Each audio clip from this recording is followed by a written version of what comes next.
Y el tema de esta exposición es tratar de ver cómo se vincula la periferia con la desigualdad urbana, con el hecho de que crecientemente nos enfrentamos a espacios desiguales. Un ejemplo que tiene que ver con los pueblos es el caso del pueblo de Joco, a propósito de lo que decía Mariana hace un rato, al que le están construyendo justo a un ladito la famosa torre mítica de 60 pisos. Junto a la iglesia está. Junto a la iglesia del pueblo, y esto está detrás del centro comercial Coyoacán. Dense una vuelta, bájense en el metro Coyoacán y verán que ya este edificio inmenso va a echar su sombra hasta kilómetros de distancia. Y a un lado está el cementerio de Joco y del otro lado está la iglesia con ese poquito de asentamiento pueblerino todavía.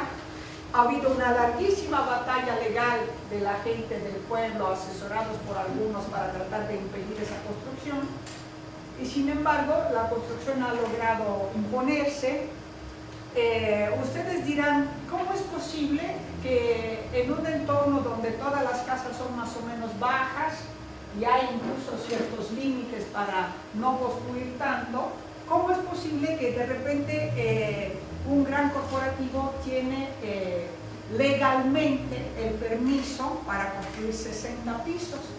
¿Se han preguntado por qué? Bueno, porque nuestra legislación favorece ciertos actores sociales a expensas de otros. Entonces, lo que hace la torre mítica es comprar el derecho de construir pisos en altura. ¿A quién se lo compra ese derecho? Como alrededor no hay muchos pisos construidos, el gobierno inventa una especie de banco de volúmenes en alturas. Esto es legal. Entonces dice, en la delegación, la colonia del Valle, donde va a colocarse esta cosa tan grande, no hay mucho construido, pero hay un potencial para construir de 6 u 8 pisos de cada edificio. Pero estos pisos no están construidos. Pero potencialmente se pueden construir. Entonces, los de la torre mítica compran el derecho a construir en altura. Es totalmente legal, ¿no? Y entonces tenemos una desigualdad en la proximidad que es terrible, porque tenemos algo muy antiguo, muy tradicional, muy frágil, porque es una iglesita, y a un lado, sin el menor sentido común, yo diría, le construyen, es decir, tienen que hacer una cimentación que tiene 20 pisos de profundidad, porque hay que hacer los estacionamientos correspondientes a lo que haces en altura. Imagínense una cimentación tan profunda a un lado de edificios tan antiguos y tan coloniales y tan frágiles, el riesgo que ya eso representa, ¿no? Y entonces, a un lado uno de otros, tenemos dos cosas que no tienen nada que ver una con otra y que representan la tremenda desigualdad que tienen distintos actores sociales para fabricar el espacio o para defender su espacio, los unos con respecto a los otros. Entonces la ciudad, o más bien la metrópoli, porque yo prefiero hablar de metrópoli, les voy a explicar por qué, es como un conjunto en el que en el espacio se hace visible cómo actores diferentes tienen un poder muy desigual para moldear el espacio y acomodar ese espacio, habitarlo según sus propios criterios. Para el caso de la torre mítica, cuenta, no sé si el chisme o el rumor, que al final la batalla legal se paró en el momento en el que, entre otras cosas, los que iban a construir la torre le prometieron a los de la iglesia del pueblo que les iban a hacer una donación periódica para los cohetes de la fiesta durante varios años. Y aquí se juntan muchas cosas. La importancia de los cohetes, que ha crecido mucho, es decir, la importancia sonora de los pueblos, que es cada vez creciente, y el hecho de que estos tipos muy modernos que van a comprar, hacer sus inversiones en la Torre Mítica, luego van a estar periódicamente molestados por el fueterío de la iglesia que está justo a un lado, que evidentemente para decir estoy aquí, pese a que ustedes me quieran aniquilar, estoy aquí, va a aumentar el volumen y la frecuencia de los cohetes a lo largo de todo el año, ¿no? Esas son las contradicciones en las que estamos inmersos en nuestra ciudad. ¿Con qué tienen que ver? Tienen que ver en buena medida con el papel de las autoridades gobernantes que las permiten o que dejan que los actores traten de arreglarse entre ellos como puedan, y que al final de cuentas, como se ve en el caso de la Torre Mítica, prevalezca el más fuerte, inclusive gracias al uso de una legalidad bastante perversa, sobre el más débil. Pero a la vez el más débil toma su revancha porque le va a estar disparando, y yo ahí espero que el coheterío le llegue, no sé, por lo menos muy al piso alto, 30, ¿no? ¿no? Muy alto, por lo menos hasta el piso 30. Esperemos que no sea el estacionamiento del piso 30, porque si no, bueno, entonces ahí están las tremendas desigualdades que hay en nuestra metrópoli. Algo que quiero ver, que me parece muy importante con ustedes, es pensar que la metrópoli que tenemos es muy parecida a otras metrópolis. Aquí no hay que engañarnos y decir, la Ciudad de México somos muchos, es una locura. No. Con calma. Es una metrópoli fabricada de formas muy parecidas a muchas otras metrópolis en el mundo. En particular, aquí hay una contribución muy importante de colegas de la UAM Azcapotzalco que han razonado para la Ciudad de México en torno a lo que ellos llaman los tipos de poblamiento, es decir, cómo se ha ido fabricando la metrópoli.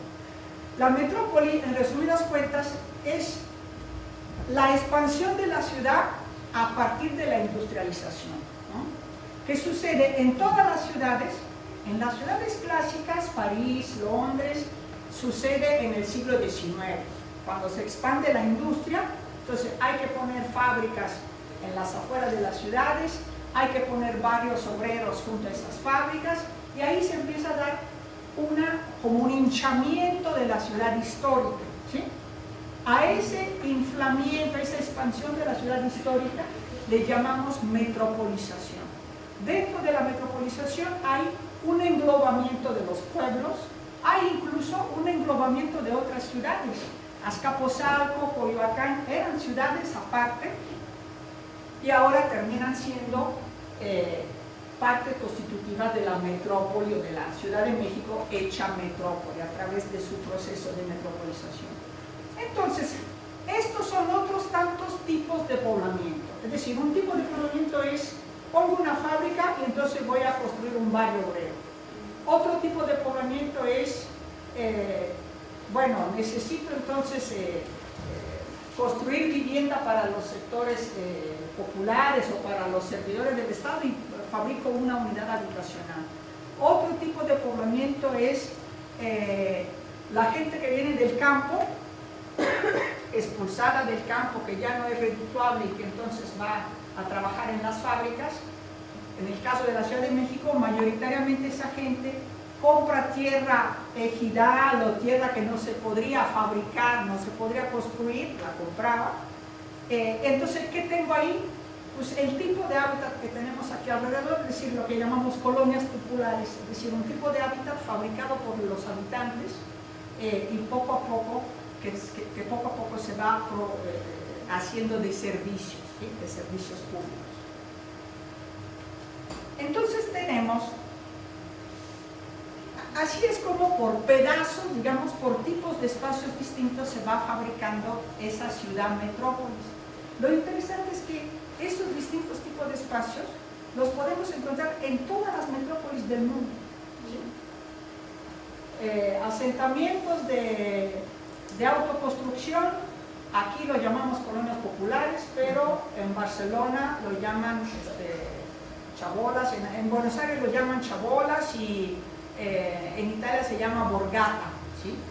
De borgo, porque había un pequeño núcleo, como si fuera un pueblito, pero alrededor todo el mundo construye por su cuenta, sin reglamentación. Entonces, esos tipos de poblamiento son típicos de todas las metrópolis y es muy interesante que sea así porque esto nos da una posibilidad de comparar.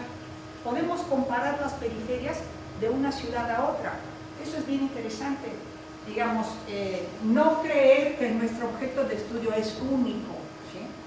Nuestro caso puede ser único, evidentemente, pero es parte de un conjunto más grande y es interesante comparar. Entonces hay dos maneras, aparte de esos distintos tipos de poblamiento, hay dos maneras básicas para fabricar una ciudad. Puede haber la planificación y el ordenamiento del territorio y puede haber el crecimiento informal, como aquí, o bien el englobamiento de asentamientos preexistentes. Eso da un resultado muy fragmentario, ¿sí? Donde tenemos la iglesia de Joco y la torre a un lado, pero que sin embargo no es un caos total, sino que esos tipos, a final de cuentas, son unos pocos tipos.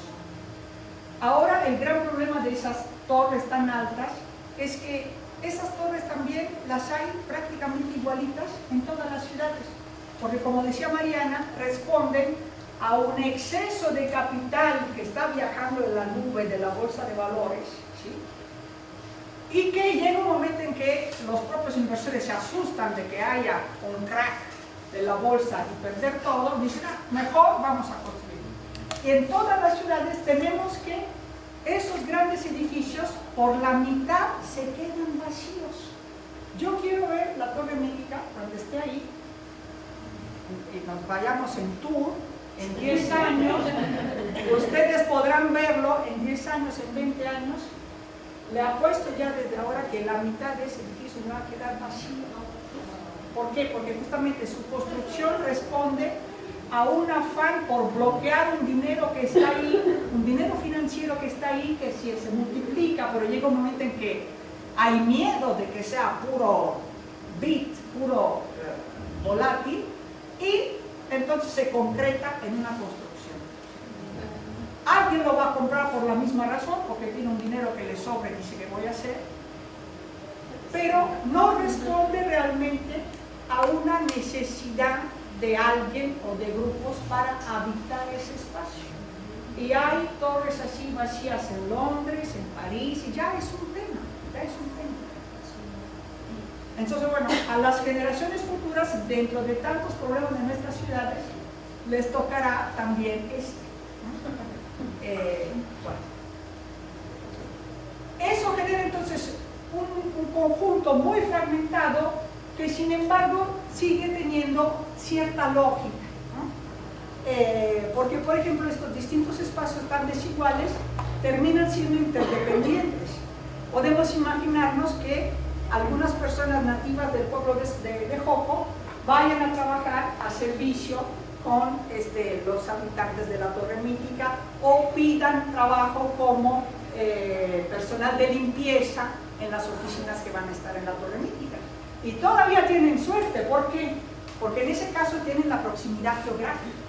Van a tener la suerte de que un enorme potencial de oferta de trabajo, los de Joco lo van a tener a un ladito, ¿sí? Pero si no, la metrópoli debe estar organizada también con grandes distancias, y lo veremos. En otros casos, las periferias son habitadas por personas que para encontrar su fuente de trabajo tienen que viajar 2 horas o más para llegar al lugar donde existe una fuente de trabajo para ellos. Bueno, aquí es nada más un esquema para que ustedes vean cómo los distintos colores que indican tipos de espacios distintos tienen una repartición geográfica bastante característica. Por ejemplo, Colonia Popular en amarillo, lo hay mucho más en el oriente y en los alrededores. Lo que llamamos ciudad central, interesante eso, porque la periferia se define con respecto al centro. Vamos a ver qué es la ciudad central. En verde es esa franja de aquí. El centro histórico creo que es esto. Bueno. ¿Qué es eso de la ciudad central? Vale, ¿querías decir algo? Sí, está súper bien este mapita. ¿Cuál es la Ya es fuente de viejito, INEGI o- ya es viejito, pero digamos, da una idea. Pero es como fuente de INEGI o... Sí. Eso se hace sobre la base, no, bueno, eso lo hicimos Emilio y yo para el libro, y se hace conjugando datos socioeconómicos con datos socioespaciales. Sí, a partir de las AGEPs, que son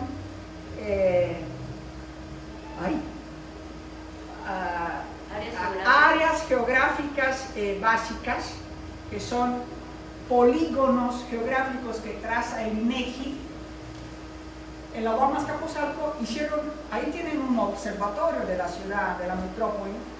Ahí lo que hacen es dedicarse a hacer el conteo de ciertos indicadores socioeconómicos por cada AG, por cada poligonito, ¿sí? Hagan de cuenta que aquí cada uno de esos espacios, una AG puede ser, lo ideal sería que corresponda a una colonia, pero en algunos casos son 2 colonias, en otros casos es media colonia, etc. Hay AGEPs que no sirven de nada en términos socioculturales y socioeconómicos porque juntan, por ejemplo, imagínense, el AGEPS, si hubiera un AGEPS que juntara el pueblo de Joco y la Torre Mítica. Dices, bueno, ¿cuáles son los valores socioeconómicos de ese territorio, de ese polígono? El tipo de habitante que va a habitar la Torre Mítica se va a comer en el promedio, digamos, va a dar un valor promedio mucho más cercano a los habitantes de la Torre Mítica, porque suponemos que van a ser mucho más numerosos, en lugar de reflejar que existe también la presencia de gente que vive en el pueblo y que entonces podemos suponer que es de sectores más bajos. Pero digamos, la SAGEP es un territorio al que uno puede decir, calificarlo como pobre, menos pobre, mediano, medio alto, de ricos. ¿Sí? Si se estudia eso en conjunto, se puede diferenciar y decir, por ejemplo, ciudad central, que es esta zona, predominantemente hay clases medias y altas. Eso es lo interesante incluso de la distribución socioespacial de la gente en una metrópoli. Y es que a un tipo de espacio morfológico, Colonia Popular aquí afuera, corresponde, grosso modo, por grandes números, un tipo de sector social. ¿Sí? Entonces tenemos áreas socioespaciales diferenciadas y diferenciadas. Ese tipo de razonamiento se puede hacer únicamente cuando se tiene un observatorio de toda el área metropolitana. Pero es súper interesante poder dialogar con los estadísticos y con los urbanistas que hacen ese tipo de trabajo. Es súper interesante dialogar con ellos desde nuestro punto de vista cualitativo, por distintas razones. Tengo una duda. Sí. Ahí en lo rosita dice, es que no puedo ver bien, pero dice Pueblo conurbado. pero luego el azul también es pueblo conurbado. Pueblo no. Pueblo no conurbado. No conurbado, ok. Pero mira, pueblo no conurbado son esos que están despegados todavía. La conurbación es justamente cuando Sí, sí. la mancha, lo que se llama la mancha urbana, el crecimiento, Sí. llega a englobar, ¿no? Esos pueblos. Pero en efecto, hay pueblos en los alrededores por todas partes, más los que se añadan que han sido descubiertos o que se han promovido recientemente como pueblos originarios a raíz de la ley que tú decías. Una pregunta, sí. ¿La tipología la propusieron ustedes? ¿O Había ya una tipología que incluía todo esto, pero lo que hicimos Emilio y yo fue reducir esto a 6. a 6 tipos de espacio. Porque, por ejemplo, los no conurbados creo que no los tomamos en cuenta. Bueno, el hacer una tipología así es muy interesante porque permite dialogar con otros autores, con otros estudios, y al mismo tiempo lo que hace es tratar de hacer legible un paisaje urbano que aparentemente se nos presenta como algo que no tiene ninguna homogeneidad, que es algo fragmentario, que es algo caótico, y en realidad si te pones a pensar puedes tipificar tanto en términos morfológicos, es decir, por cómo se presenta, qué cara tiene, tanto en términos sociales. Entonces, ¿ustedes qué se imaginan que qué tipo de sector social hay en Iztapalapa? Y también, ¿ustedes creen que es un sector social que va hacia mejorar o que va hacia empobrecerse? Va hacia mejorar, ¿sí? Es medio bajo, ¿por qué? Porque Iztapalapa fue colonia popular, fue asentamiento de autoconstrucción, digamos, pobre hace 40, 50 años. Pero lo interesante de ese tipo de asentamiento es que a fuerza del tremendo esfuerzo que hace la gente, es un asentamiento que progresa. Por eso se le llama, entre otras cosas, hábitat progresivo, porque va hacia mejor. Y poco a poco, después de 2, 3 décadas, cuando la gente, la primera generación ya está exhausta, los hijos se preguntan si vender, no vender, qué hacer con sus propiedades, y a veces son propiedades medio chuecas, porque han sido construidas de a poquito y entonces no todas son vendibles, incluso, tanto por razones físicas como por razones legales, a veces no hay papeles, etc. Pero sí son casas que tienen un uso. Piensen en el uso de cuartos rentados estudiantes que hay aquí alrededor. Digo, está muy bien para la gente que rente esos cuartos. A la vez, Iztapalapa poco a poco se vuelve más céntrica de lo que era. ¿Por qué? Por el mismo proceso de expansión de la ciudad metrópoli, se hace más céntrica, importantísima la conectividad del transporte público. En la medida en que hay un metrobús que llega a Rojo Gómez, pues, aumentan los precios, ¿sí? La conectividad hace subir el precio del suelo, y a raíz de la subida del precio del suelo sube todo, sube el precio de los pisos que puedes construir arriba de ese suelo. Entonces esa relación centro-periferia se va modificando, pero antes de seguir diciendo cómo es que se va modificando, vamos a tratar de definir desde ese punto de vista qué es el centro y qué es la periferia. El centro es esa parte de la ciudad a donde las personas tienen que ir, tienen que llegar o necesitan ir por alguna razón, ¿sí? Entonces, el centro o la centralidad se define porque atrae gente. Es como un imán, ¿sí? Hay un centro histórico que luego puede incluso perder sus funciones de atractivo. De hecho, en nuestro centro durante un tiempo nadie quería ir a él. Las clases medias y altas hasta lo desconocían, ¿sí? Porque hubo un proceso de abandono del centro histórico. Ahora, en cambio, hay un reflorecimiento del centro histórico y hay una expansión del área central de la ciudad, que es todo esto verde que llega hasta Coyoacán y Tlalpan. Recientemente, un grupo siempre de esas personas de Azcapotzalco, hicimos un proyecto que se llamaba Hábitat y Centralidad, e intentamos definir la centralidad. Y la definimos como esa área geográfica a la que se cuentan millones de llegadas diarias de personas desde otras partes de la metrópoli.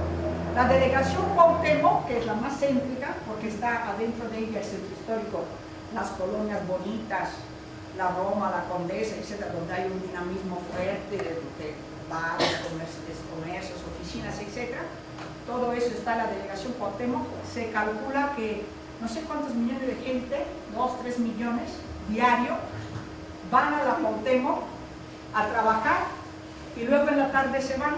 Es decir, podríamos decir que no residen en la Cuauhtémoc porque no duermen ahí, pero que son habitantes de la Cuauhtémoc porque una parte de su vida social, afectiva, de sus relaciones, de su presencia, está diariamente ahí.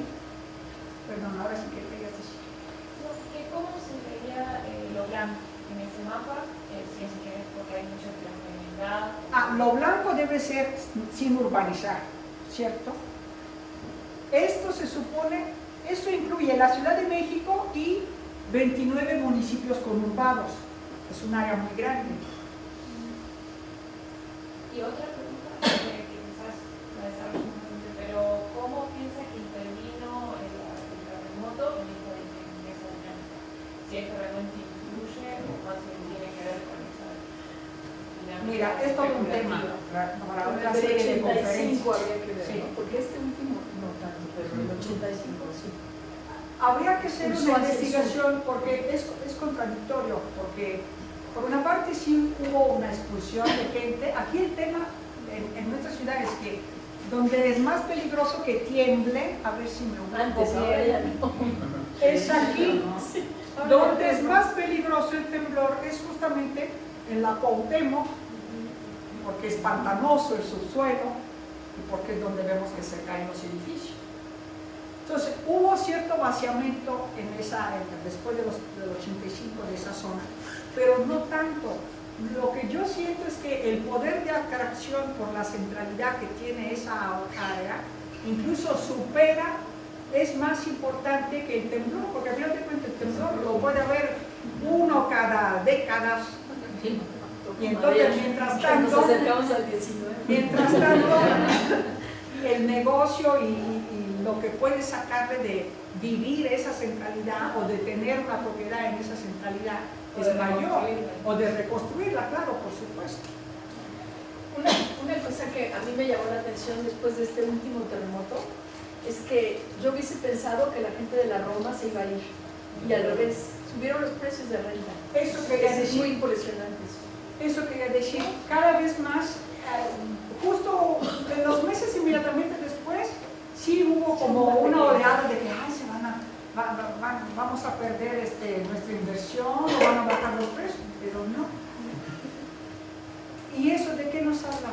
De lo importante que es la ubicación en nuestra vida de urbanitas, ¿sí? Es decir, no hay precio, es un valor en términos existenciales, en términos prácticos, en todos los términos, tremendamente, que hace una tremenda diferencia, un valor tremendamente distinto, estar viviendo en la colonia Roma, aunque sea en un cuarto de roomies, a vivir en Cuatro Vientos o en Anameca. Pues sí, con la pena, chicos, con la pena, porque muchos de nuestros estudiantes vienen pero no hay comparación, no hay comparación en el tiempo que le dedicas a tu vida, en transportarte, las condiciones de ese transporte, que te dé miedo llegar a tu casa en la noche. No digo que en la colonia Roma no te asalten y no, pero es estar posicionada en una situación en la que puedes prescindir del coche, te puedes mover en bicicleta, bajas de tu casa y haces la experiencia de la ciudad, esa experiencia bonita de la ciudad literaria, que ¿cuál es? La famosa serendipity, que tú sales para comerte un helado y encuentras otra cosa más bonita que el helado que querías buscar. Es decir, te encuentras cosas atractivas a tu pesar, ¿sí? Esa es la experiencia de estar en la ciudad central, donde se concentran todas esas cosas que caracterizan la ciudad. Y uno dice, ay, las ciudades son asquerosas. Pues lo siento, pero ¿por qué tanta gente cada vez más se quiere juntar en las ciudades? Porque hay muchas cosas en las ciudades, hay muchas cosas que vale la pena vivir, explorar y estar cerca de ellas, ¿no?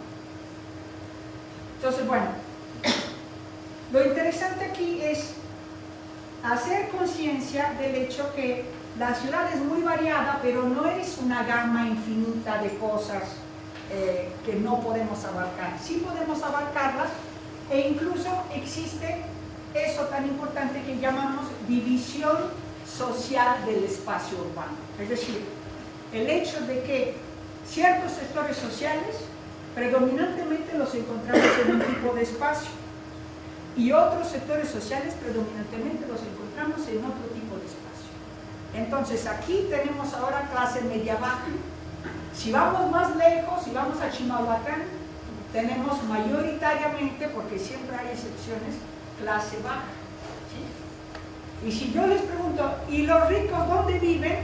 Todo el mundo sabe dónde viven los ricos, ¿verdad? O tenemos una... Porque eso también es interesante. Hay un imaginario compartido sobre esa jerarquía social y espacial.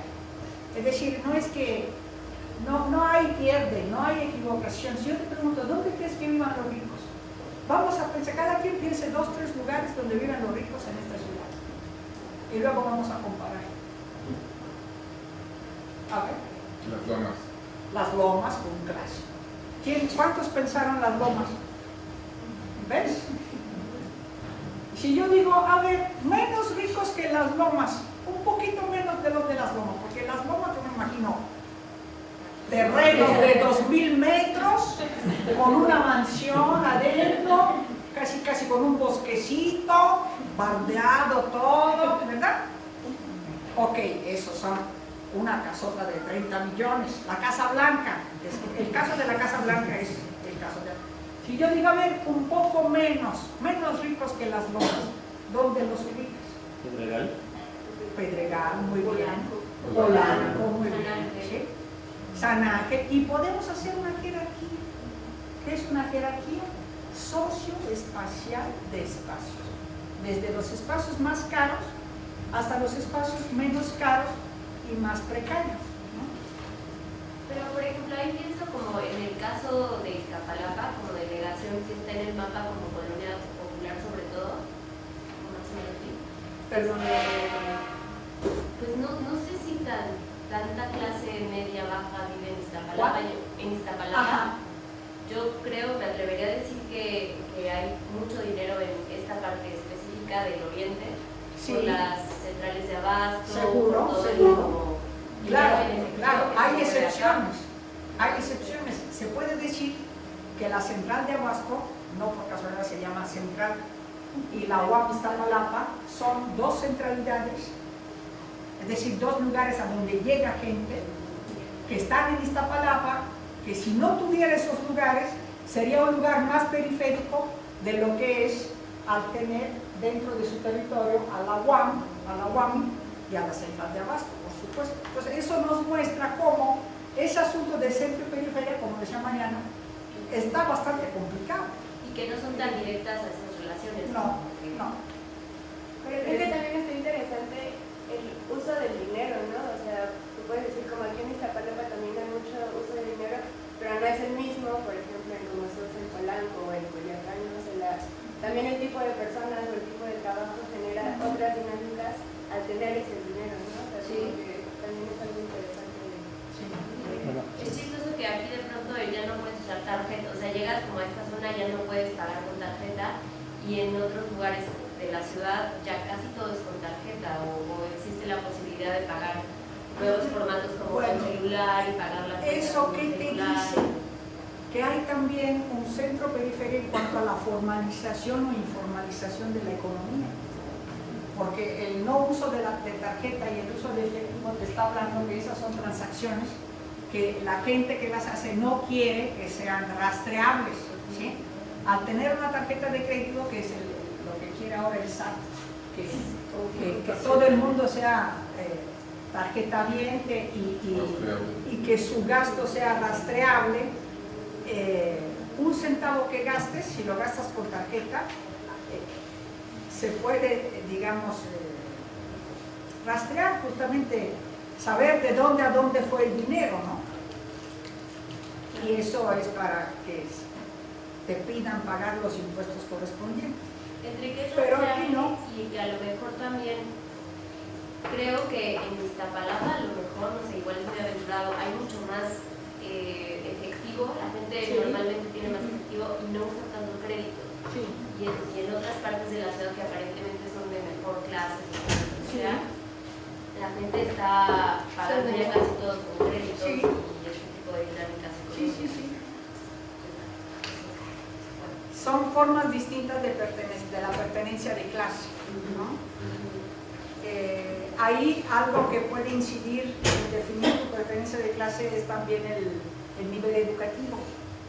Se dice tristemente ahora que tener una licenciatura, una maestría o un doctorado no va a servir de mucho para conseguir un mejor empleo, pero en términos de estratificación de clase sí sigue siendo un discriminante, un diferenciador importante. Entonces yo puedo tener maestría y doctorado, no tener mucho dinero, pero sostenerme gastando con una tarjeta de crédito, ¿sí? Pero pertenezco a una clase media intelectual que socialmente se considera más a un señor que tiene la primaria o la secundaria incompleta, que es comerciante de la central de abasto, que está forrado de dinero, pero que sus transacciones, sus compras son en efectivo y que pertenece a otro medio social. ¿No? Hábitos de consumo, de Hábitos de ahorro, consumo, claro, estilos de vida distintos. Ahí también hay algo, bueno, tengo unos amigos que viven aquí en la colonia de Los Ángeles y lo que me decían es que cada vez que les cae dinero, que no invierten tanto en la fachada de la casa porque dice que si empiezan a pintar o que si empiezan a construir otro piso, que luego los vecinos se dan cuenta y a veces se pueden meter a las casas a robar. O sea, y por eso es que no hay una inversión como en el espacio, en la pintura, Pero compran Pues mega qué pantallas. interesante, Pero compran las pantallas. porque fíjense, ese es como otro obstáculo de control social al progreso de ese tipo de asentamientos, porque pese a eso, sin embargo, poco a poco sí progresas. Si llega el momento en que pues, sí voy a construir un tercer piso porque lo necesito, porque sí voy a pintar la fachada de mi casa porque quiero hacerlo, ¿no? Aunque existe en efecto ese control social de, fulanito le está enriqueciendo, entonces le vamos a robar, ¿no? Y que son al final formas de redistribución, ¿no? Es chistoso, pero pues yo creo que es así, la verdad. Y pasa mucho en sistemas africanos también, que es como Que el robo es una forma de redistribución, pues, bueno, eso es todo un tema. Pero miren, para que si no se nos va a hacer larguísima la cosa. Estas son las ciudades a las que nosotros, después de ver el conjunto de la metrópoli, el tipo de ciudades al que hemos llegado. Cada una de esas ciudades es morfológicamente diferente y creemos también que funciona de manera distinta. Es decir, en cada una de estas ciudades, por ejemplo, las relaciones entre el espacio público y el espacio privado, que es especialmente lo que vamos a ver ahora, son distintas. La ciudad central son las colonias bonitas de hoy en día, la Roma, la Condesa, el Centro Histórico, la del Valle, la Anzures, no sé, toda esa, incluso hasta Coyoacán, toda esa zona céntrica que tiene un gran dinamismo en este momento de restaurantes, de oficinas, etc. En esa ciudad hay una disputa permanente por el uso del espacio público.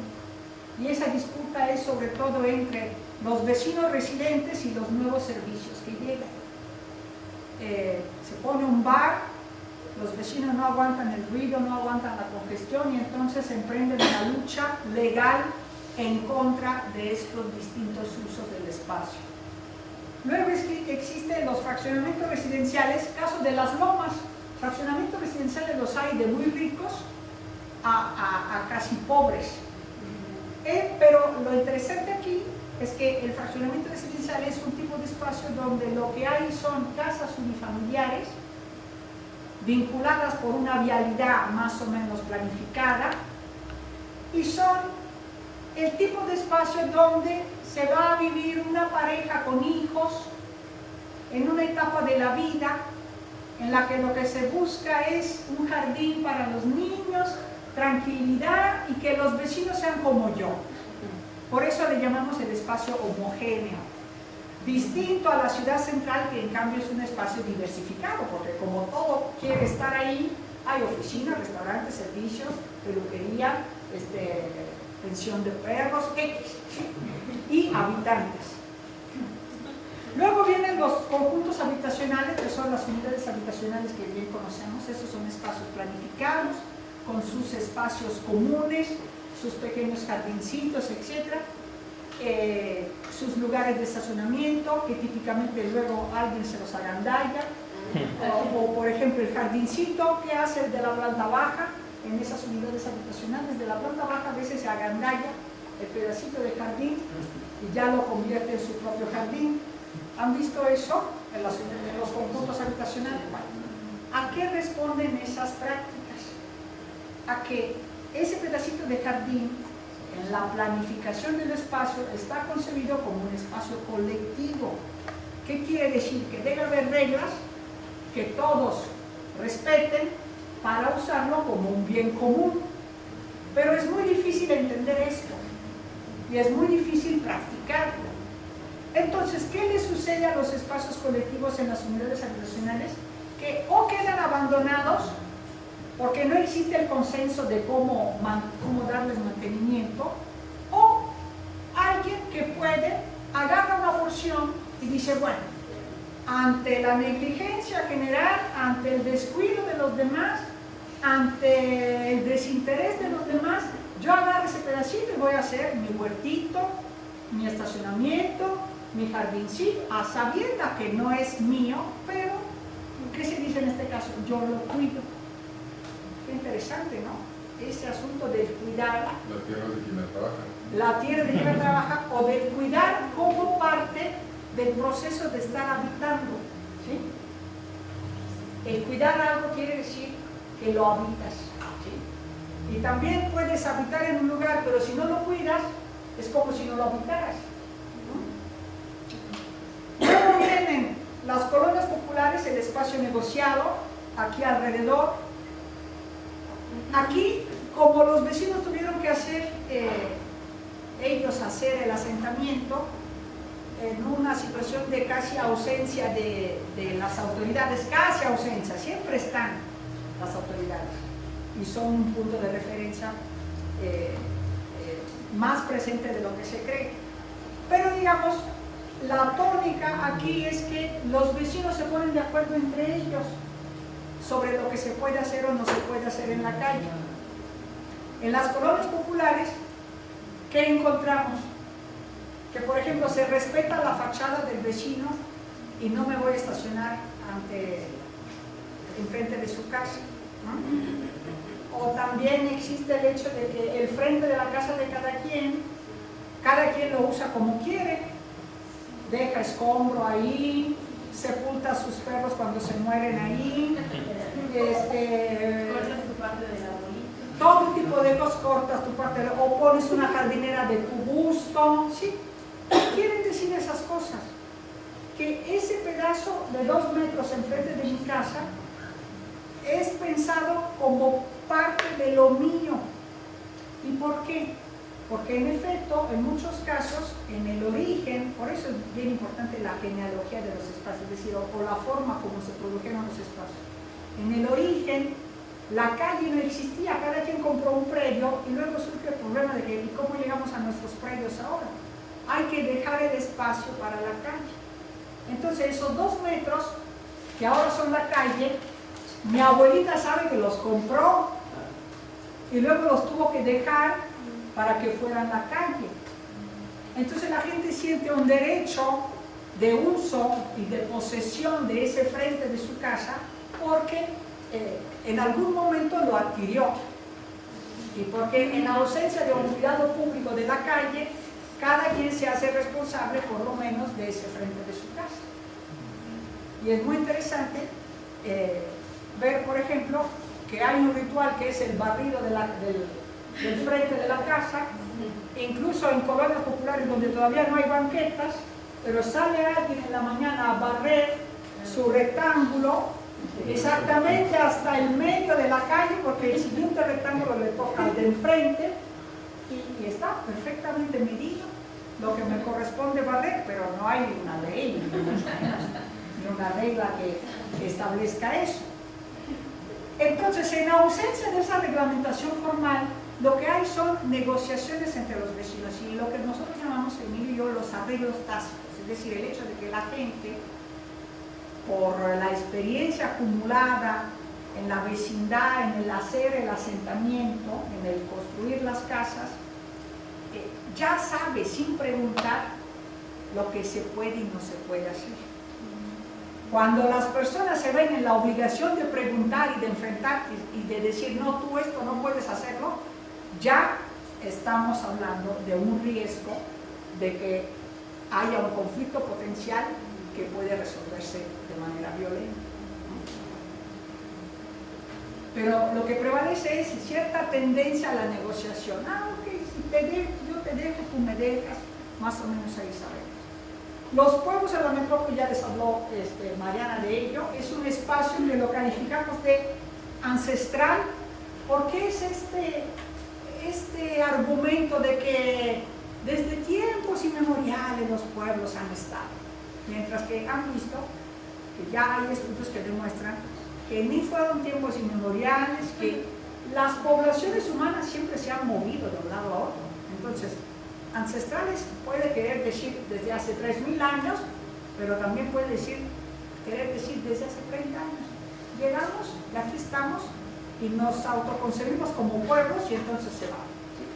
Pero el argumento es, aquí estábamos, nosotros aquí estábamos desde mucho tiempo antes que el resto.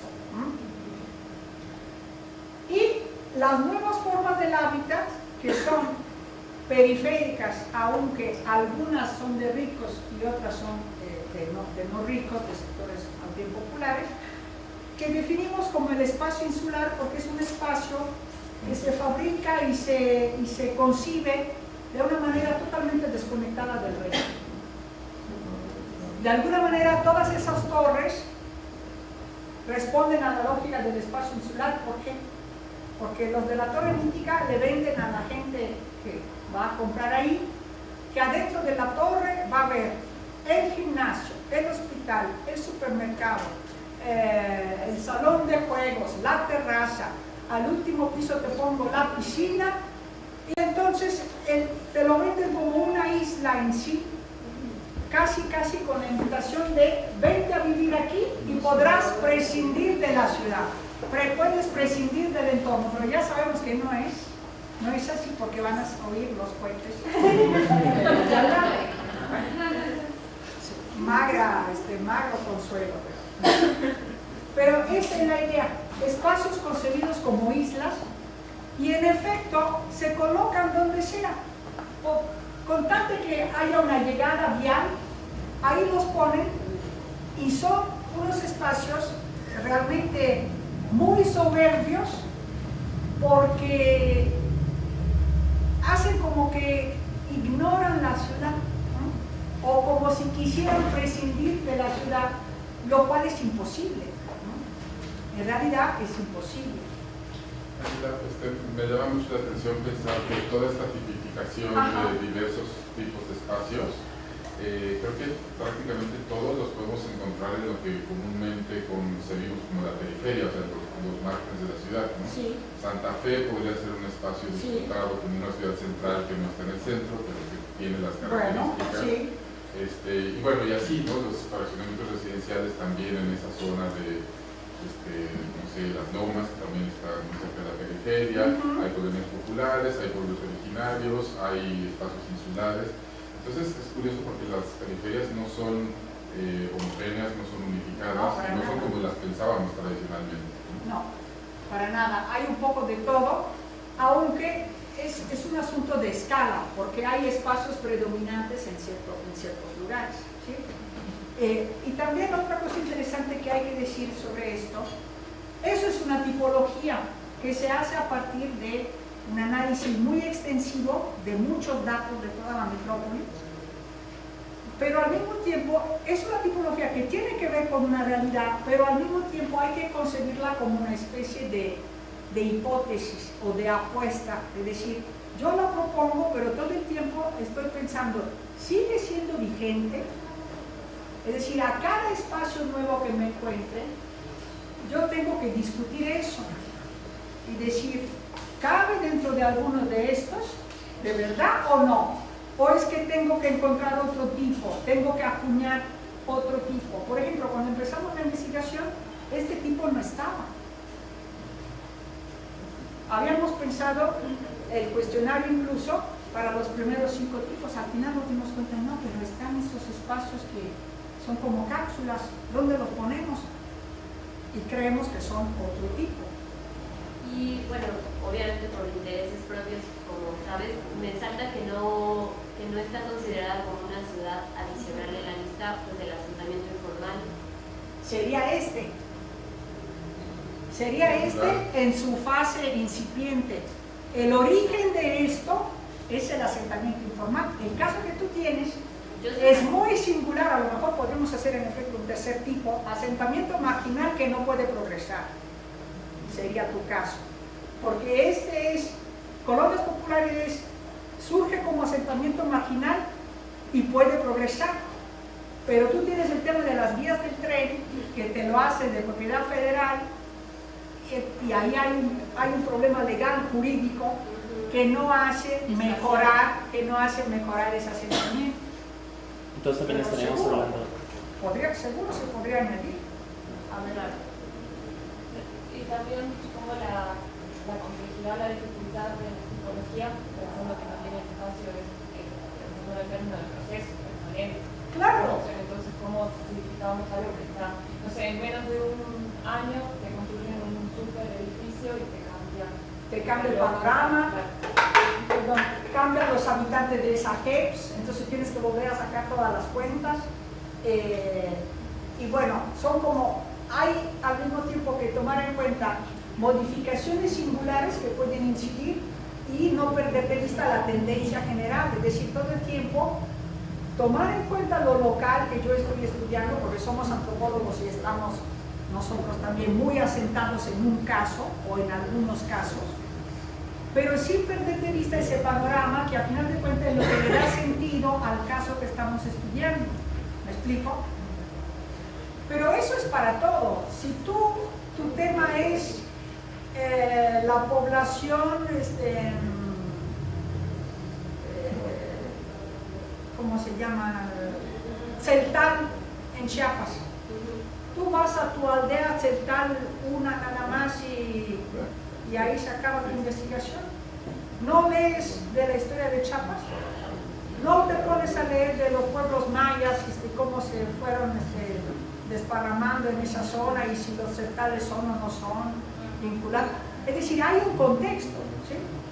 En la ciudad lo mismo, yo puedo estudiar un barrio, un pueblo, una colonia popular, un lugar en especial, pero ese lugar está en un contexto socioespacial que es la metrópoli y que tiene el aspecto interesante que es una forma de asentamiento que al rato va a ser la forma de asentamiento más común en todo el planeta, porque sí saben que seguimos urbanizándonos como planeta y al rato todo va a estar construido. Podemos decir que eso es muy lamentable, pero es la tendencia hacia la que vamos. Entonces no podemos perder de vista ese análisis de los tipos de espacio que se van construyendo y cómo evolucionan esos tipos, ¿no? Esas torres o esos conjuntos de casitas que hay ahora también en todo el país a raíz de una política de vivienda, los asentamientos marginales que pueden progresar y transformarse en asentamientos más consolidados. De hecho, hay una tipología dentro de las colonias populares que es un poco como incipiente, medianamente consolidada. Consolidada es más o menos como aquí alrededor, que ya casi todos los predios son de 3 pisos, que empieza a haber parte de esos predios que han sido vendidos, que han sido rentados y aunque sea de manera un poco precaria, pero ya es una ciudad que incluso está en el mercado inmobiliario. Otra cosa interesante es que, en efecto, como alguien mencionaba, podemos pensar esos tipos en evolución, ¿no? Que evolucionan de uno hacia otro. Por ejemplo, hay casos de fraccionamientos residenciales que ahora son ciudad central. La colonia Condesa, la colonia Roma, en sus orígenes, eran fraccionamientos residenciales. de casas unifamiliares, ¿no? Sin espacio homogéneo, pero por su buen posicionamiento se transforman después de 20, 30, 40 años en una centralidad, ¿no? Ya los habitantes no pueden estar tranquilos cada quien en su casa y en una situación de homogeneidad y de tranquilidad, porque se mueren los vecinos de la casa de al lado y resulta que la vendieron y ahora se convirtió en un gimnasio, o la vendieron y se convirtió en un restaurante. Si ustedes se fijan, muchos restaurantes en lugares céntricos eran casonas, es decir, hace 50 años eran parte de fraccionamientos residenciales. Entonces hay una evolución de ciertos tipos de espacios en otros tipos. Un poquito regresando, me quedé pensando a lo que decías de al cuidar el espacio como una forma de habitarlo y de hacerlo como sentir propio. Yo vivo en casa de mi abuela en la colonia del Valle, ¿no? Sí. Entonces como una colonia en la que las familias pues tienen la capacidad de pagar a alguien para que vaya a hacer la limpieza, ¿no? Y lo relacionaba a este de limpiar la calle, ¿no? Claro. Entonces yo estoy segura que las familias que habitan ahí no tienen idea como de esas reglas en torno a qué espacio de la calle va a barrer, ¿no? Porque no lo hacen ellas, sino lo hace una persona externa que va y se encarga de eso, ¿no? Sí. Entonces como son ellas quienes cuidan de esos espacios, pero no son quienes habitan, ¿no? Que quienes habitan, bueno, quienes viven en las casas dirían, ese es mío porque yo lo compré, ¿no? Claro. O yo lo construí, pero también ahorita pensaba como en el cuidar como una forma de habitar, pues también como ya a quién le pertenece, ¿no? Porque son otras personas las que se encargan de ese cuidado y el conocimiento que tienen con los demás, ¿no? Es cierto, es un muy buen ejemplo. Eres el propietario, lo habitas, tienes todos tus derechos plenos sobre ese espacio, pero tu sirviente también lo está habitando y hasta más, y es el que te hace el servicio de que tú lo puedas habitar. Sí. Bueno, aquí hay 4 ejemplos de... Bueno, creo que también ahí falta una parte de tanto identidad con el lugar como identificación, porque bueno, yo que vivo en Cuatro Vientos justamente, se da un fenómeno extraño en el que yo creo que casi el 80% de las personas que habitan ahí salen a la ciudad a trabajar, pero también dentro hay como sus centros mínimos, que serían como las personas que están ahí, las que se quedan, la mayoría va al centro de Ixtapaluca a trabajar, e incluso dentro de la misma unidad, los pocos que trabajan dentro, todo se concentra o en el mercado o en la avenida principal. Pero también se da esta otra parte en la que muchos no se sienten identificados con el lugar, e incluso hay que hasta quien le da pena decir que vive ahí, pero también está la fiesta del pueblo, ¿no? La fiesta patronal, y entonces se vuelve un punto medio intermedio entre que no se sienten identificados, pero tienen estas fiestas con las que se identifican, también a lo mejor copiadas de un pueblo que está justo al lado, que es San Marcos. Ellos copiaron la fiesta al pueblo y se empiezan a autonombrar como pueblo, eso sería padrísimo. Y es que es eso, o sea, no se nombran, o sea, la gran mayoría no se siente identificado. ¿Y la fiesta Pero nueva está de la dónde fiesta. salió? Pero está la fiesta que fue copiada del pueblo de al lado. Entonces alguien se organizó para copiar la fiesta. Sí. ¿Y el santo de dónde lo sacaron? Sí, todos esos son procesos para estudiar, buenísimo. ¿A qué me refiero? Es que deja pasar el tiempo y tendrás un lugar. Ese es otro elemento fundamental cuando estudiamos el hábitat, porque dice, ay, no me hallo aquí, ok, pero llevas 2 años. 2 años no es nada, ¿no? En 20 años yo estoy segura que las personas que habrán permanecido en Cuatro Vientos, pues le tendrán mucho cariño, con esas ambivalencias que tú dices. Tendrán sus formas de organización, tendrán su fiesta, tendrán sus símbolos. Ahí el tiempo, la rutinización de las prácticas cotidianas y todo el entramado que se va haciendo en el día a día es fundamental. De ahí también la ceguera de los políticos, de ciertas políticas, cuando dicen, no, es que esto salió mal, lo vamos a demoler y vamos a hacer otra cosa. Ahora con ese tipo de asentamientos que son periferias, que fueron vendidas como la gran solución habitacional del sexenio de Fox, porque eran muy atractivas en principio, porque era la idea de ya no vas a tener que fatigar 15 años para construir tu casa, aquí hay una casita completa, ¿sí? Con el pequeño detalle que está a 2 horas y media de distancia de todo lo que te sirve para vivir, ¿no? Que esa dinámica no se ha detenido, o sea, en el momento, al menos en el que yo voy a vivir allá, que fue hace ya más de 15 años, Sí. Ya se empezaba a habitar, pero era muy poco, entonces en la zona en general, entonces te hacías de ahí a la ciudad, te hacías 30 minutos, 40 al mucho, Mira, ahora te haces y ahora te haces 2 horas. Y esa dinámica no se ha detenido, se han hecho otras unidades todavía más lejos o todavía más arrinconadas, Sí. y entonces esto se vuelve cada vez mayor. Ahora, la dinámica de esas periferias es un poco lo que tú cuentas. Con el paso del tiempo se hace una pequeña centralidad local, porque hay una iglesia, luego llega un supermercado o un mercado, un proceso parecido a lo que han pasado en las colonias populares, pero todavía más lejos.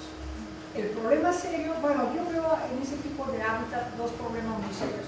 Por una parte, el deterioro de la vivienda, que en muchos casos es una vivienda de calidad mala, aunque tenga la ventaja de que tiene un diseño, lo cual no es para nada descuidable. Es decir, tienes 2 cuartos independientes, una cocina, un patiecito, es decir, hay un diseño del espacio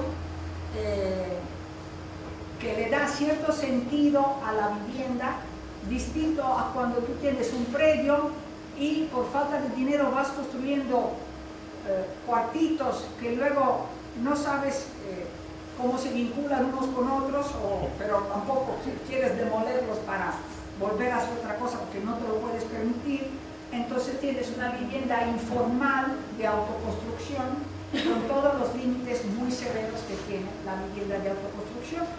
Entonces, este otro tipo de vivienda no es de autoconstrucción, tiene un diseño que es, digamos, parte de su valor. El problema son los materiales, que la hace bastante perecedera. Y el otro gran problema es la dependencia laboral de los habitantes de otras zonas de la ciudad. Entonces, la conectividad de esos espacios. Además, en nuestra ciudad hay un problema adicional, que es que por lo caótico y lo desorganizado del sistema de transporte, sigue siendo conveniente, incluso viviendo en Cuatro Vientos, adquirir un coche, pensar en adquirir un coche para facilitar la llegada a los lugares de trabajo. Entonces, con lo cual nos estamos llenando de más coches, ¿no? No digo que no se deba, claro, quien puede, viviendo en Cuatro Vientos y puede comprar un coche, pues adelante, porque todo el mundo tiene derecho a tratar de mejorar sus recorridos diarios en una ciudad donde es tan difícil moverse, ¿no? Pero en perspectiva es llenar de más coches una metrópoli en la que ya los coches son muchos, ¿no? Y de hecho ahí también se ha dado un fenómeno de mercado de transporte en el que al principio el problema no era la autopista, sino era llegando a la avenida Zaragoza. Ajá. De repente se arregla, entre comillas, la Zaragoza y el problema empieza a ser en la autopista. Se arregla la autopista y ahora vuelve a ser la Zaragoza. Bueno, Entonces, pues afortunadamente tienen 2, si o esta o la otra. pero también Pero sí, habría que repensar toda la conectividad y la explosión de las bicicletas en parte tiene que ver con eso. Pero sabes que hace 30 años, por la avenida Zaragoza, llegaban los obreros en bicicleta. Hace 40 años la avenida Zaragoza estaba llena de obreros, e incluso había ciclopistas para los obreros que vivían en el oriente, en colonias populares, no en conjuntos habitacionales, y llegaban a las fábricas que estaban más a la orilla de la urbanización. Entonces había pistas ciclables que no se llamaban pomposamente como se llaman ahora ciclopistas, pero había un montón de obreros que llegaban en bicicleta a la ciudad. Ahora ya no hay, o no tanto, y en cambio lo que hay es un favorecer el uso de la bicicleta en la ciudad central, porque eso también es parte de cómo hay ciertos usos del espacio público. Ese es un tema, era el tema sobre el cual quería llamar su atención, y qué bueno que salió lo de la bicicleta. Existe el espacio público como el conector general de toda la metrópoli, porque nadie puede salir de su casa y caerse en un hoyo. Nadie sale de su casa y hay un hoyo, nadie se cae al vacío, o nadie sale de su casa y se proyecta en la galaxia, ¿sí? Cada quien sale de su casa y llega a un espacio que es la calle, o que es el espacio más o menos de todos. A eso le llamamos el espacio público urbano, es decir, el espacio físico público. Distinto al espacio público metafórico, que esa es la esfera pública más bien, ¿sí? El espacio público de Facebook, el espacio público de Twitter, donde la gente intercambia sus opiniones, eso también es el espacio público, ok. Pero la democracia y la convivencia civil, y lo que tú quieras, bueno, todo eso que se ha inflado de connotaciones incluso morales, positivas. Pero nosotros aquí hablamos del espacio público material, que sirve como conector entre la casa de todos, entre la casa de cada quien. Ese tipo de espacio lo hay en todos los espacios, en todos los tipos de hábitat, tienen su dosis de espacio público. ¿Qué sucede con los usos de ese espacio público? Que tenemos aquí también un gran tema de desigualdad. Por ejemplo, la bicicleta. Hace 40 años, ese espacio, en las colonias populares, había un uso de la bicicleta, un uso de la calle en bicicleta, pero que pareciera que a nadie le importaba. Era un uso de la bicicleta con una función práctica, porque me lleva a otro lugar, porque no tengo para pagar un coche, y entonces me desplazo con la bicicleta, ¿sí? No se le hacía ciclopistas a los obreros en ese entonces, ni se les decía que era obligatorio usar casco, ni se les hacía todo un reglamento para protegerlos, como me explico, porque era un uso instrumental de un vehículo dentro de un contexto urbano popular, donde la cosa como que pasaba como algo obvio, ¿sí? ¿Qué sucede 50 años después en la ciudad central? Que te das cuenta que no puedes permitir que sigan llegando tantos coches, que tienes que empezar a favorecer usos alternos del espacio, ¿sí? Hasta tienes que empezar a favorecer el caminar de la gente. ¿Cómo le vas a hacer para convencer a la gente a que se suba al pecero o al transporte público, o que deje de alguna manera el coche en su casa? Entonces, en distintas ciudades del mundo se redescubre que existe la bicicleta, y que la bicicleta es buena para moverse de un lugar a otro y ocupa muy poco espacio. Pero al estar en esa ciudad, que es la ciudad más rica, donde viven los más ricos, más valorizada, donde llegan los turistas, donde la bicicleta se convierte en otro asunto, ¿sí? Se hiperespecializa, es como si se gourmetizara también la bicicleta, así como hay la gourmetización de la comida, se vuelve un asunto gourmet el andar en bicicleta, en el cual entonces necesitas tener todos los aditamentos, tu casco, tu reglamentación, tus lugares donde dejarla, ¿cierto? Pero al final de cuentas sirve para moverse de mi casa a tu casa.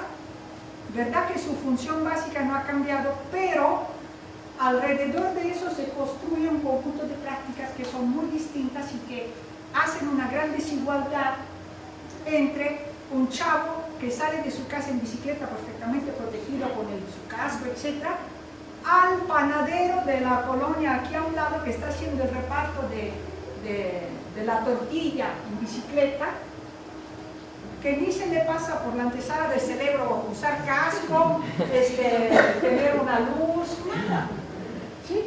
es completamente otro uso, ¿verdad? Hasta podemos pensar que hay un cambio importante de significados en lo que, sin embargo, todavía sigue siendo la misma práctica, ¿o no?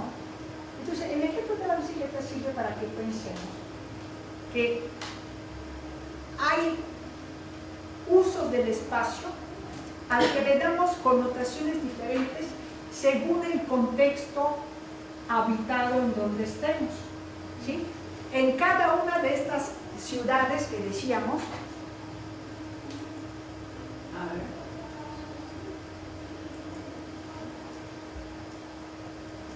bueno, las 5 ciudades que decíamos, que ahora no sé cómo se regresa ahí. La ciudad central, la ciudad del espacio habitacional, los fraccionamientos, etc. El espacio físico sigue siendo más o menos un espacio de conexión necesario entre los distintos espacios particulares. Y los usos de ese espacio también a veces se parecen, pero los significados que les damos son muy diferentes. Entonces, por ejemplo, en una colonia popular, mi vecina puede abrir el zaguán de su casa y armar ahí una tiendita, ¿sí? Y ese es un tipo de comercio que se hace. Pero pongo el grito en el cielo si esto sucede en un fraccionamiento residencial, ¿verdad? Jugar pelota, igual, en las colonias populares o en un pueblo puede ser normal que los niños se reúnan en la calle, los niños de la cuadra se reúnen y juegan una cascarita, ¿sí? Pero en la ciudad central, ¿cómo? Tengo que reglamentar porque no puedes estar jugando fútbol así nomás, ¿no? Entonces, curiosamente, los usos populares, la bicicleta, el fútbol, vender en la calle, etc., que son casi ignorados y considerados como comunes y corrientes y normales en el contexto popular, se convierten en objeto de problema y de conflicto en el contexto de la ciudad central, ¿sí? Donde en cambio son reprimidos, son obstaculizados, son objeto de una hiperreglamentación, como puede ser el caso de la bicicleta. ¿Me explico?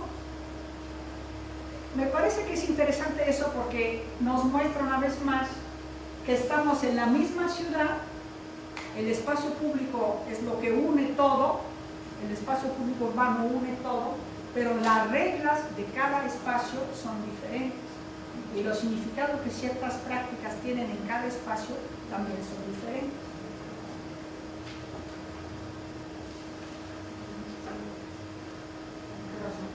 Las dos. ¿Cuánto tiempo hablé? Porque tengo mucho más, pero creo que lo fundamental está aquí. Si quieren, tenía un montón más, pero hemos adelantado muchas cosas. Aquí tienen un ejemplo, por ejemplo, de la ciudad central. Otro ejemplo de la ciudad central, esta es la colonia, ese es Insurgentes. La colonia del Valle, ahora hay muchas más torres aquí. Ya se ha vuelto como el nuevo espacio central, ¿no? La del Valle, finalmente, Sí. por su cuestión geográfica. La del Valle, la Miguel Hidalgo. Me platican de que hay toda una cosa bastante amenazante de un corredor que quieren hacer a lo largo de Tacubaya, en el que, por ejemplo, van a hacer un CETRAM, un centro de transporte intermodal al lado del mercado de Tacubaya, unas torres ahí, pero que no es eso nada más. Toda esa zona, como está en la Miguel Hidalgo, ya se vislumbra un corredor, porque a lo largo de la avenida hay ya varios megaproyectos de torres para gente de niveles medios y altos. Pues esto ya no es nada, esta publicidad ya es pues un edificio en la del Valle, en la Narvarte, pero ahora se ha disparado eso de las construcciones en altura, edificios muy altos. Entonces, bueno, vamos a tener una ciudad cada vez más más desigual y fragmentada. Ah, pues esa es muy chistosa esa foto, porque esa es justamente, son las lomas de Chapultepec. Hay hasta un tipo que se hizo un castillito.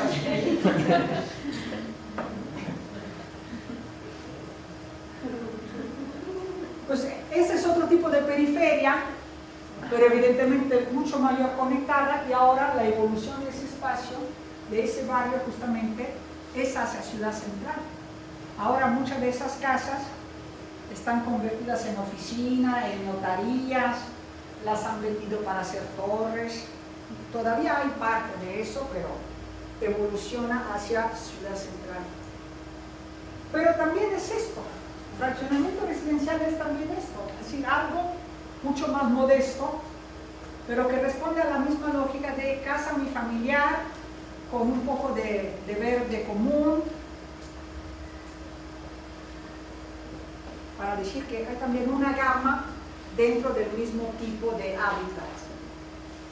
El espacio colectivizado, la famosa unidad del Rosario en Azcapotzalco, con todo el problema del enrejado de las partes comunes. Y esta es una clásica imagen de Nezahualcóyotl hace 50, 60 años, y ahora miren lo que tenemos. Pues, está genial. No, claro. No, y esta parte ya es una centralidad. Esa parte dentro del oriente ya es una centralidad. ¿Qué quiere decir? Que este tipo de espacio, y lo vemos también en esta palabra, la ciudad autoconstruida evoluciona hacia ciudad central. ¿Por qué? Porque al principio son puras casas para vivir, pero con el paso del tiempo se complejifica. Porque entonces yo pongo una panadería, pongo una guardería, pongo un consultorio de dentista, es decir, el progreso de cada familia diversifica el entorno y lo convierte en un entorno heterogéneo, donde entonces vale la pena que otros lleguen de otro lado, ¿sí? Porque si vivo en mi casa, ¿quién viene a verme? Mis amigos, pero a menos que haga una fiesta, no soy objeto de que alguien más me venga a ver, ¿cierto? Pero si pongo una guardería, una notaría, una panadería, es decir, si pongo un lugar comercial, a fuerza, digamos, la expectativa es que mucha gente me venga a ver y voy a promover que llegue gente, ¿sí? Esa es la diferencia entre que sea una habitación, que sea lo que se llama función habitacional, a que sea función comercial. Si es función comercial, llega gente, ¿no? Es el tema de los servicios. Una cosa es el espacio habitacional y otra cosa es un espacio que tiene una función de servicio, como típicamente es la ciudad central, donde entonces mucha gente quiere llegar a utilizar esos servicios. Y que además, pienso, reproduce un poco o busca reproducir a la ciudad central, por ejemplo. Sí.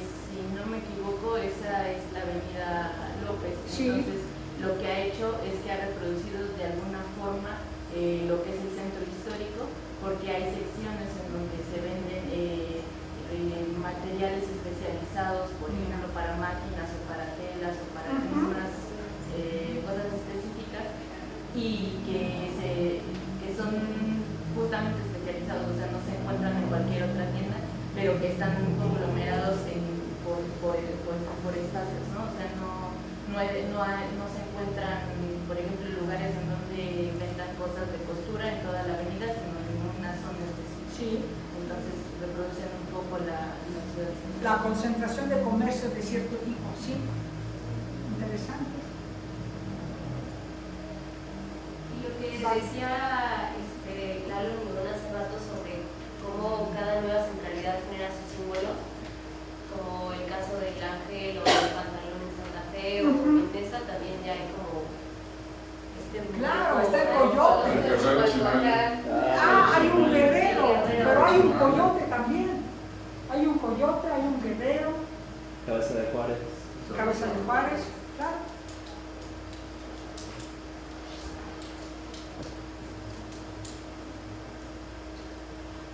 si quieren terminamos con esta de los pueblos, porque aquí ese es el pueblo de Santa Rosa Xochiaca. Y dice, bienvenidos a todos los demás. Dice, como digamos, marcando su límite, decir, aquí está mi puerta, estás entrando a mi casa, ¿no? Y eso es algo muy típico de los pueblos, que cuando hacen sus fiestas, no sé si desde siempre se hace, pero cada vez más yo veo fiestas de los pueblos y la puesta de un arco, que su límite simbólico y físico, dice, aquí empieza mi espacio, te doy la bienvenida, pero al mismo tiempo te cuidas porque ya llegas a mi casa, ¿no?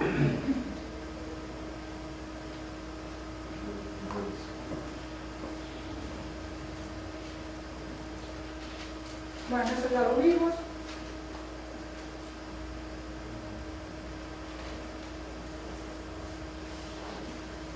Ángela, pues no sé si nos puedas compartir la presentación, pensando en nuestro dinero, Sí. pensando en lo que no alcanzamos a cubrir. Y, Sí, sin duda. Y bueno, pues también estaremos acudiendo a ti como asesora cuando vayamos avanzando con los proyectos documentales para que nos Pues van a ayudes. ser documentales. Vamos a hacer documentales, 4 o 5 sobre diferentes áreas periféricas. Entonces, pues estaremos también acudiendo a ustedes nuevamente para pedirles su opinión o alguna orientación. Es muy importante tomar en cuenta eso que trataba de decirle antes, de que cada espacio dialoga con otros. Sí. No se concentren en un espacio, no sé, porque ahí se van a hundir. La idea es pensar en el diálogo que cada espacio tiene con otros espacios, porque siempre los hay. Aunque sea, bueno, ¿cómo se define ese espacio? Se define por el de al lado. ¿Sí? Porque siempre, por oposición, o porque la gente tiene que ir a otro lado, o porque para decir yo quién soy, voy a tener que hablar de mi vecino, porque no me puedo definir en un vacío, ¿no? O el querer ser como el otro. Sí.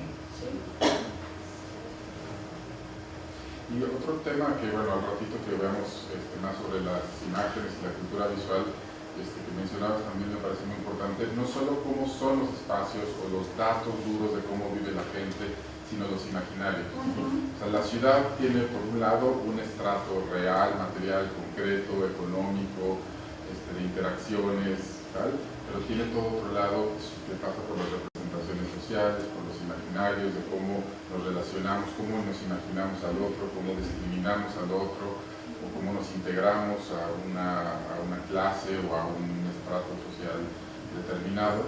Pues también es muy importante pensar en eso, en la ciudad imaginada, la ciudad imaginaria, ¿no? O las ciudades imaginarias y la interculturalidad. Aunque esa como le sacas fotos. Es decir, es una ciudad muy de las narrativas, pero también de ciertos símbolos, de ciertas... Pues hablas con la gente, entrevistas.